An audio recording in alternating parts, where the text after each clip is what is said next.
Hello বন্ধুরা, আজকে দেখো দুপুরবেলায় ধনেপাতা বাটা শাশুড়ি মা ভালোবাসে। আর এদিকে মুগের ডাল পেঁপে দিয়ে, আর দেখো এদিকে ফুলকপি ভাপ দিয়ে রেখেছি হালকা করে, আর এদিকে বেসন গুলে রেখেছি।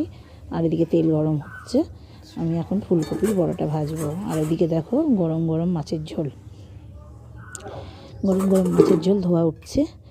আর এটা গতকালের ভাজা পেঁয়াজকলি, গাজর, পেঁয়াজ আর হচ্ছে বিট ভাজা রয়েছে। আর এখন আমি ভাজাটা শুরু করি। সবাই খেতে বসেছে, অন্নিতের বাবাকে খেতে দিচ্ছি। শুরু করেছে। আলু সিদ্ধও মেখেছি, গরম ভাতে ঘি দিয়ে দিয়েছি লঙ্কা দিয়ে। আর এদিকে আমি দেখো ফুলকপির বড়াটা ভেজে নিচ্ছি।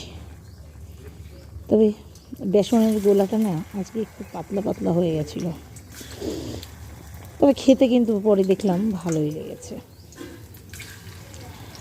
পাতলা হলেও ভাজাটা বেশ সুন্দর হয়েছে, ফুলকপিগুলো খুব সফট হয়েছিল, টেস্টি। আর যা বলো তা বলো, গরম ভাতে গরম ভাজা হলে আর কি চাই। আর আমার অনেককে খেতে দিয়েছি, ওকে একটা ডালের সঙ্গে ডিমের অমলেট করে দিয়েছি।